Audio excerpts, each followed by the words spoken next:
ದಾವಣಗೆರೆ ದಾಸಕರಿಯಪ್ಪ ಅವ್ರ ಪರವಾಗಿ ಪ್ರಚಾರ ಮಾಡಕ್ಕೆ ಹೋಗ್ತೀರಿ? ನೋಡ್ರಿ, ಅವ್ರೇನು ಕರೆದಿಲ್ಲ, ಅಲ್ಲೇ ಆಹ್ವಾನ ಇಲ್ಲ ದಾವಣಗೆರೆಗೆ. ಆಹ್ವಾನ ಇಲ್ಲಾರ್ದಲ್ಲಿ ಯಾಕೆ ಹೋಗ್ಬೇಕು? ಇಲ್ಲಿ ಎಲ್ಲ ನಮ್ಮ ಕಾರ್ಯಕರ್ತರು ಒಂದೇ ಸವನೆ. ಇವರೆಲ್ಲ BJP ಮುಖಂಡ್ರೇನು ಹೋಗ್ಯಾರ, ಇಲ್ಲಿದು ಕೆಲವೊಂದು ಮಂದಿ ಹೋಗ್ಯಾರ. ಸೋಕಾಲ್ಡ್ ಲಪುಟ್ರ ಕಂಪ್ನಿ ಹೋಗೈತಿ ಇಲ್ಲಿದು.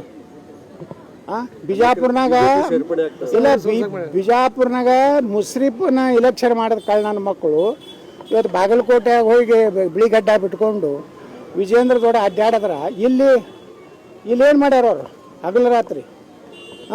ಆ ಸೋಲ್ಸಿದ ಗ್ಯಾರಂಟಿ ನೋಡಿ, ನಮ್ಮ ಕಾರ್ಪೊರೇಟರ್ಗಳನ್ನೆಲ್ಲ ಸೋಲಿಸ್ಬೇಕಂತೇಳಿ ಆಟೋ ರಿಕ್ಷಾ ತೊಗೊಂಡು ಎತ್ತ ನನ್ನ ಮಕ್ಕಳೆಲ್ಲ ಪ್ರಚಾರಕ್ಕೆ ಹೋಗ್ಯಾರ. ಇವೆಲ್ಲ ನಕಲಿ BJP ಅವರು ಪ್ರಚಾರಕ್ಕೆ ಹೋಗೋದ್ರಿಂದ. ಇನ್ನೊಬ್ಬ ಗ್ರೇಟ್ ಅದಾನ ಇಲ್ಲಿ ನಮ್ಮ ಜಿಲ್ಲಾದಾಗ, ಒಬ್ಬ ದೊಡ್ಡ ಹೋರಾಟಗಾರ, ರೈತ ಹೋರಾಟಗಾರ. ಅವಾಂತರು ಏನು ಅವ್ನ ಭಾಷಣ, ಬಾ ಬಾ ಬಾ ಬಾ ತಾನೇ ಆರಿಸಿ ಬಂದಿಲ್ಲ, ಅಲ್ಲಿ ಹೋಗಿ ಲೀಡ್ ಕೊಡ್ತಂತ ಹೋಗಿ ಹೇಳ್ತಾನೆ ಅಂತ. ಈ ಕಳ್ಳರಿಗೆ ಹಂಗೇನು ಹೋಗೈತಿಲ್ಲ ಬಿಜಾಪುರನಿಂದ. ಇವ್ರು ಹೋಗಿದ್ದಕ್ಕೇನು ಅಲ್ಲಿ ಉದ್ಧಾರ ಆಗೋದಿಲ್ಲ BJP. ಇವ್ರು ಇಲ್ಲಿ ಮುಸ್ರಿಫ್ ಇಲೆಕ್ಷನ್ ಮಾಡಿದ್ದು ಓಪನ್ ಐತಲ್ರಿ.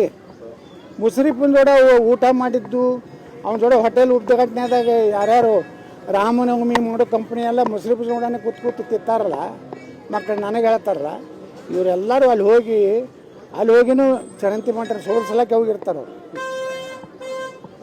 ಯಾಕಂದ್ರೆ ಪಾಪ ಇನ್ನೂ ಸಿದ್ದರಾಮಯ್ಯನವ್ರದ್ದು ಉಪಕಾರ ಕೆಲವೊಂದು ಮಂದಿ ಮ್ಯಾಗ ಐತಿ BJP.